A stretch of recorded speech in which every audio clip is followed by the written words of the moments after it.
Secretariat اور اس میں کام کرنے والے ملازمین اس صوبے کے لیے انتہائی اہم ہیں۔ صوبہ اسمبلی کے بعد اگر کوئی اہم جگہ ہے وہ سول سیکریٹریٹ ہے، کیونکہ صوبے کے تمام قانون سازی اور پالیسیاں یہاں پہ تیار ہوتے ہیں، اور یہ مرکز ہے تمام قانون سازی اور پالیسیوں کا۔ صوبے کے عوام ہمیشہ سیکریٹریٹ کی طرف دیکھتے رہتے ہیں کہ یہاں ان کے تعمیر اور ترقی کے لیے بہتر پالیسی مرتب ہوں گی اور صوبے کی ترقی ہوگی۔ ہماری حکومت اپنے سرکاری افسران اور ملازمین کی اہمیت سے کبھی غافل نہیں رہا۔ میری خواہش رہی ہے کہ میں تمام اختیارات اپنے پاس رکھنے کے بجائے ان محکموں کو منتقل کروں، جن محکمے ان کو بخوبی انجام دیں، بجائے کہ میں ان کا ٹائم ضائع کروں اور سیکریٹریٹ بلا کے گھنٹے ہمیں مختلف اور میٹنگیں کرتے رہیں اور اس کا رزلٹ نہیں نکلے۔ تو وہ ڈائریکٹ محکمے اپنے فیصلے کریں اور عوام کو ریلیف دیں۔ میری یہ خواہش بھی ہے کہ بہت سارے معاملات کو ڈویژنل اور ضلع کی سطح پر منتقل ہونا چاہیے، تاکہ عوام کو ان کے دہلیز پہ انصاف ملے اور ریلیف ملے۔ میں نے آتے ہی تمام سیکرٹریز کے ساتھ اپنی پہلی ملاقات میں کہا تھا کہ میں ضرورت سے زیادہ اجلاس نہیں کروں گا اور نہ ہی کسی کو اپنے پاس بلا کے اس صوبے کی جو آپ ایک اہم پوزیشن میں آپ کام کریں گے تو آپ کا ٹائم میں سی ایم سیکریٹریٹ میں بٹھا کے چائے پہ پلانے یا اور کچھ باتیں کرنے میں ضائع کروں۔ صوبائی وزراء اور سیکرٹریز اپنے اختیارات استعمال کریں اور عام آدمی کو ریلیف دیں، بجائے اس کے کہ میرے پاس ان کا وقت ضائع ہو اور وہ وقت عوام کو ریلیف دینے کا ہے اور میرے پاس بیٹھنے کے لیے نہیں ہے۔ میرے تمام سرکاری افسران اور ملازمین سے ضرور درخواست کرتا ہوں کہ وہ اپنے منتخب نمائندوں کا احترام کریں اور ان کو اپنے محکمے کے معاملات میں انگیج کریں، تاکہ سرکاری افسران اور منتخب نمائندے ایک پیج پر ہو کر صوبے کی خدمت کریں۔ اگر آپ اپنے وزراء اور اراکین اسمبلی کو آن بورڈ نہیں لیں گے تو اس سے دوریاں پیدا ہوں گی اور غلط فہمیاں جنم لیں گے۔ سرکاری افسران اور ملازمین اپنے منتخب نمائندوں کے صوبے کے وسائل اور ان کے بہتر استعمال کے حوالے سے ضرور بریفنگ دیتے رہیں۔ ہم سب ایک ہیں، ہمیں مل کر صوبے کی خدمت کرنی چاہیے۔ میں مذاکرات اور ڈائیلاگ پر یقین رکھنے والا آدمی ہوں۔ میرے ملازمین سے بھی یہی توقع ہے کہ وہ اپنے مسائل شائستہ طریقے سے متعلقہ فورمز پر یقین رکھیں اور ڈائیلاگ سے ان کا حل ڈھونڈیں۔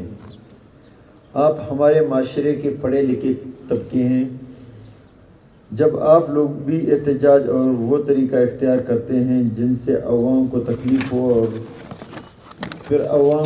عام آدمی سے ہم کیا گلہ کریں گے؟ بدقسمتی سے ہمارے صوبے میں دھرنے کا نیا ایک رواج چل پڑا ہے۔ معاشرے کے پڑھے لکھے لوگ بھی اس پر عمل کر رہے ہیں۔ اس رجحان کو ہمیں ختم کر دینا چاہیے۔ جب آپ کا لیڈرشپ آپ کا ہر بات کو سننے اور آپ کے دلائل سے آپ کے ہر ڈیمانڈ کو ماننے کو تیار ہے، تو پھر ہم بجائے کہ عوام کا ٹائم ضائع کریں، عوام کو تکلیف دیں، ہم ڈائیلاگ کے ذریعے یہ جو مسائل ہیں ان کو حل کریں۔ ہم سب کو اس صوبے کے وسائل اور مسائل دونوں کا سمجھ ہے اور اپنے وسائل کے اندر رہتے ہوئے اس کا حل ڈھونڈنا چاہیے۔ کوئی باہر سے آ کر ہمارے مسائل حل نہیں کرے گا اور نہ کسی نے ہمیں اپنے حصے کے وسائل دینے ہیں۔ بدقسمتی سے ہماری حکومت نے مجموعی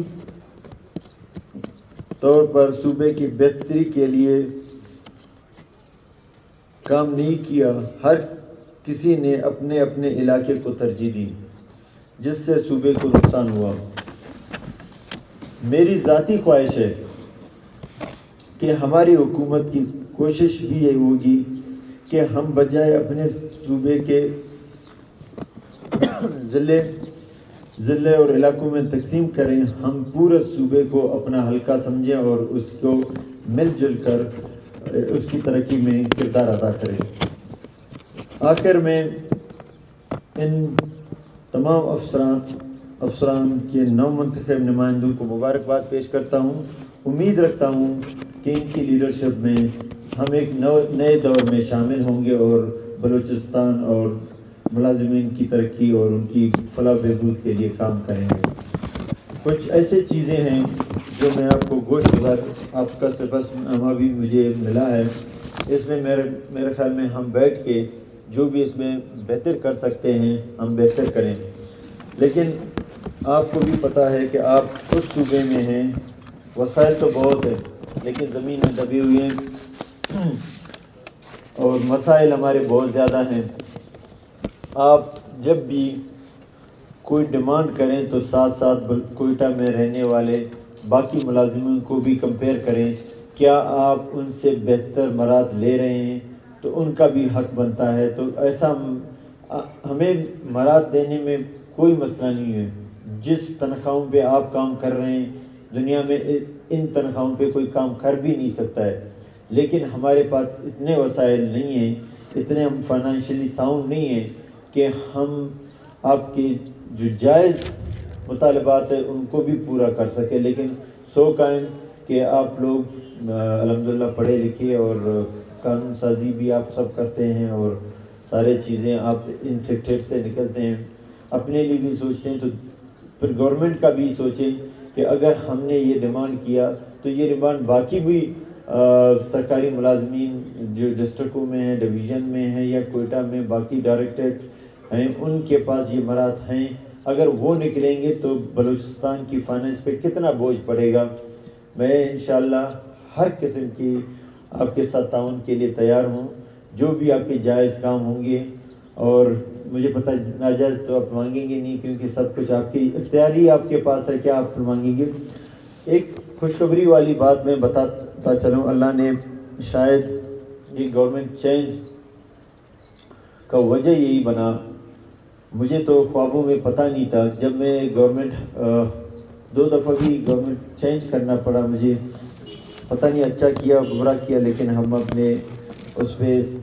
سوچ رہے تھے کہ جو چیزیں چل نہیں رہے ہیں تو ہم ایک چینج لائیں گے اور بہتری کی طرف لے جائیں گے۔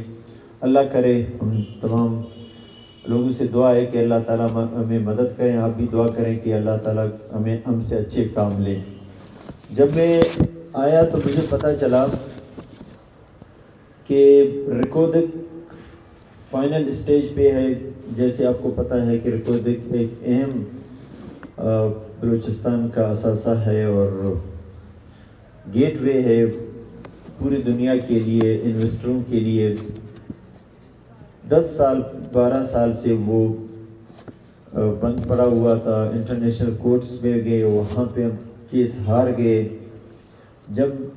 کیونکہ 3 سال میں گورنمنٹ میں نہیں تھا تو وہاں میں گیا تو وہ سائننگ پوزیشن میں تھا کہ بھی آئیں اور سائن کریں۔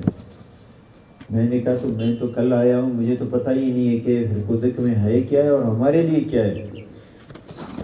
بقول ان کا انہوں نے کہا کہ بھی ہم نے بلوچستان کے لیے بہت بڑا ایک فیصلہ کر لیا ہے۔ پہلے بلوچستان میں 25% شیئر تھا جو کہ 2% رائلٹی تھا، ہم نے بلوچستان میں وہ شیئرز بلوچستان پیسہ خرچ کرے گا تو وہ خرچ نکال کے خرچ بھی وہ کمپنی کرے گا، خرچ جو ایکسپینڈیچر ہے اس کو نکال کے باقی جو پیسے بچیں گے وہ بلوچستان کو ملیں گے۔ ہم نے 10% فری آف کاسٹ، جس میں بلوچستان کا کوئی رننگ ایکسپینڈیچر نہیں ہے، ہم نے بلوچستان کے لیے بہت بڑا کام کیا۔ میں نے کہا بہت سو کائنڈ، آپ نے بہت بڑا وہ کیا، جس پراپرٹی کے ہم مالک ہیں آپ ہم پہ احسان کر کے کہ ہمیں آپ بہت بڑا چیز دے رہے ہیں، لیکن گو کہ ہماری کچھ کمی بیشیوں کی وجہ سے یہ انٹرنیشنل کورٹ تک گیا ہے، لیکن یہ ہماری پراپرٹی ہے، یہاں پہ ہم فیصلہ کریں گے کہ ہمارا شیئر کیا ہونا چاہیے۔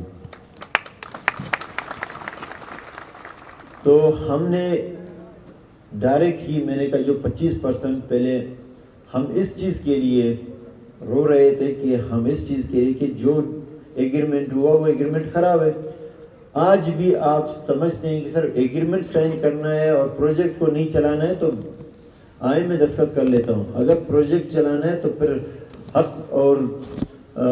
صحیح حصے والی بات کرو، پھر میں آپ کے ساتھ تیار ہوں۔ سو کائنڈ میں نے جب بھی کہا کہ مجھے ڈائریکٹ 25% وداؤٹ اینی ایکسپینڈیچر مجھے چاہیے،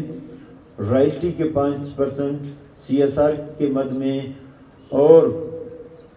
BRA کے بھی، ہم بلوچستان کا کوئی ٹیکس معاف نہیں کریں گے، یہ ایگریمنٹ ہمارے ساتھ کریں تب جا کے ہم، اور نیا ایگریمنٹ ہوگا اس میں ہم یہ ہماری شرطیں نہیں ہوں گے، اس میں ہم نئے اپنے ڈیمانڈ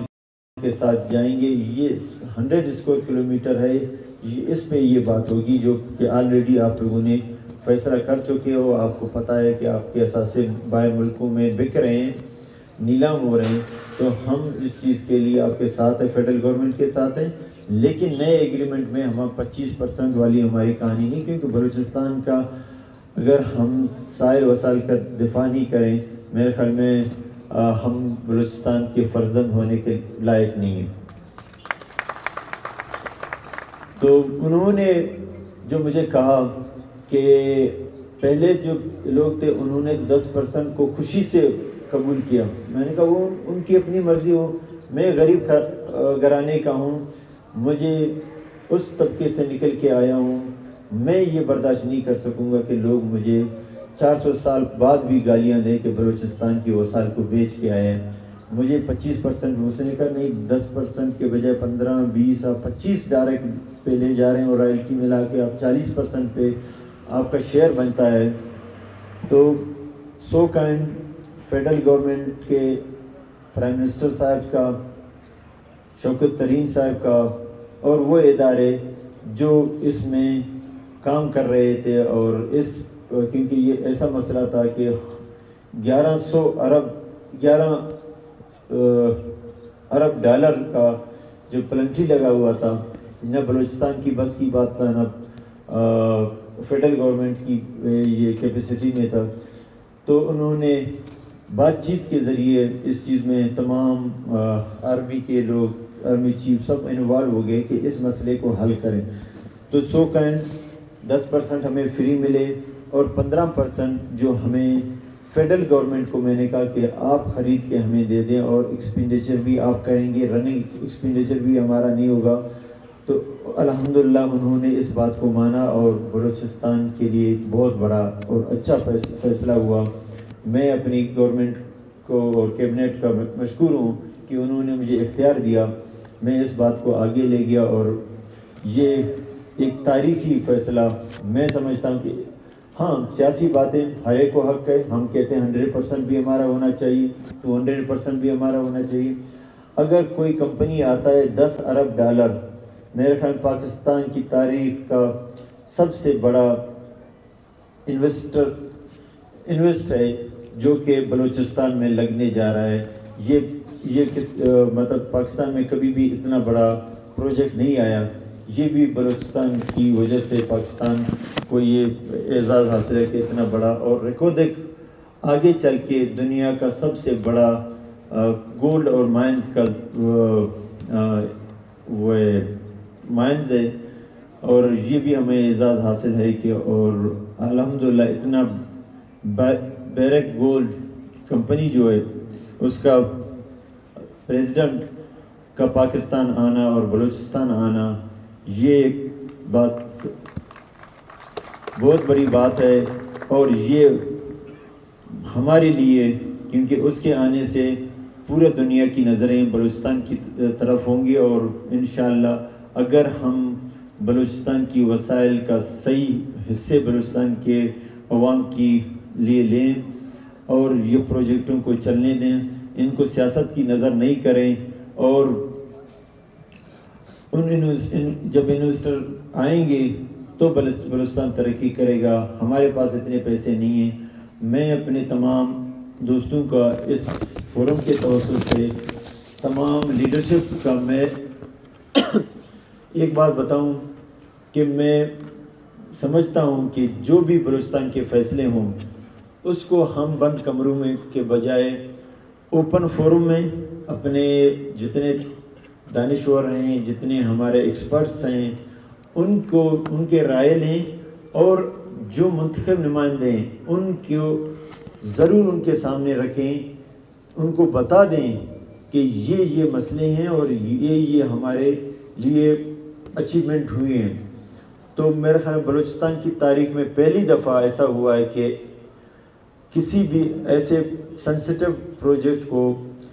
ان کیمرہ، لوگوں نے کہا ان کیمرہ کیوں؟ بلوچستان کے جو تمام لوگوں نے اپنے 65 منتخب نمائندے اسمبلی میں بھیجیں، اس کا مطلب پورا بلوچستان کو ہم نے بریفنگ دیا کہ یہ سچویشن تھا، یہ پوزیشن ہے، اس پوزیشن میں ہم نے یہاں سے یہاں تک گئے ہیں، اور میں شکر گزار ہوں اسمبلی کے تمام ممبران کا۔ انہوں نے کہا کہ واقعی آپ نے اس میں بہت بڑھ چڑھ کر حصہ لیا، اور بلوچستان کے لیے جو شیئر لیا یہ تاریخی ہے، کوئی نہیں کر سکتا۔ شیئر تو ہم ہر وقت لیتے ہیں لیکن بند کمروں میں سائن کرتے ہیں اور اگلے کو پتہ نہیں چلا، جیسے سی پیک بھی ہے، پی پی ایل بھی ہے، یہ سیندک ہے، یہ جو چائنا اور کوریڈور ہے، کبھی بھی ہمیں کسی نے اعتماد نہیں لیا، کبھی بھی اسمبلی میں اس کے لیے ان کیمرہ بریفنگ نہیں رکھا گیا۔ آئندہ انشاءاللہ ہم ایک روایت قائم کریں گے، بلوچستان کا جو بھی فیصلہ ہوگا وہ اوپن ہوگا، اور تمام لوگوں کو ان کو پتہ چلنا چاہیے کہ ان کے وسائل کا کہاں پہ ان کے لیے کیا کیا رکھا ہے۔ تو انشاءاللہ مجھے امید ہے کہ آپ لوگ جس طرح آپ لوگوں کے کہا کہ سست رویے کی وجہ سے فائلیں نہیں آتی، چیف سیکرٹری صاحب تمام لوگوں کو کہیں فائلیں جلدی بھیجیں۔ انشاءاللہ ہم کہتے ہیں کہ ہمیں 2 دن ملے ہیں یا 100 دن، اس پہ ہم بلوچستان کے لیے جو کام کر سکتے ہیں وہ کریں۔ باقی اللہ مالک ہے اس صوبے کا، وہ اگر ہماری نیتیں صحیح ہیں اللہ تعالی ہمیں اچھے نمائندے دیں گے، اچھے افسر دیں گے جو بلوچستان کی خدمت کریں گے۔ انہی الفاظ کے ساتھ پاکستان، بلوچستان، تھینک یو۔